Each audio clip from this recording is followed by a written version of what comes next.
Good morning. This is a non-board deposit form that will work with Centennial. Now this form allows you to enter all of your money collection without having to actually count the value. You simply enter the number of bills and coins that you've collected, enter it into the form, save as, email the form to Marjorie, done. She may call you down to do a teacher signature after she's done a double check of the calculation. But once you're finished, and that's it. It saves paper, it saves time, hopefully make your life a little bit easier. So the first thing you would need to do is enter your class number. So you enter it right into the box. Teacher name, the event, and the date of the trip.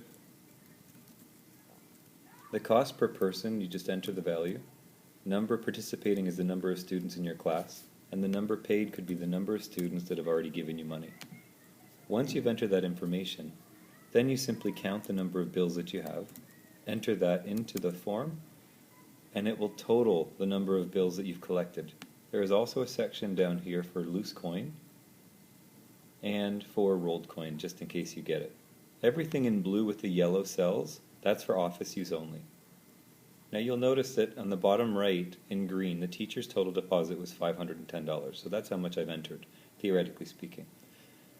Well, that's the actual amount. Now, above it, there's a value of $12.92. That value is created from the top left when we entered the cost per student and the number of students that have actually paid. So, in theory, you should have in your possession $12.92 because that's how many students paid based on the $68 per person cost. In green, this is how much cash is actually here. So that means that there is a deficit, and you can tell that there's money missing. You can use this as a tracking tool just to double check your counts or the amounts of money coming in. Again, you don't have to count the value, you simply add and update the number of bills and the number of coins that you're receiving. The office can then take the same information, and as they get your forms, they can count the number of bills too.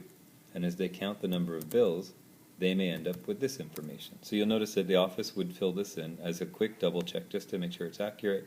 They can enter the check amounts too. There's a check section. And once they enter that, they'll get a total deposit count too.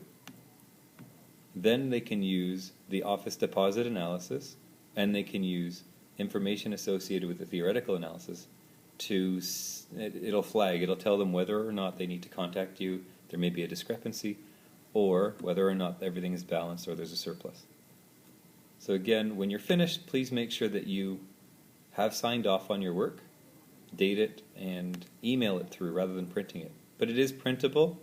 It's been set up to print, but you don't have to do it. Again, you can email it to Marjorie and she can take care of that for you. Okay, have a great day.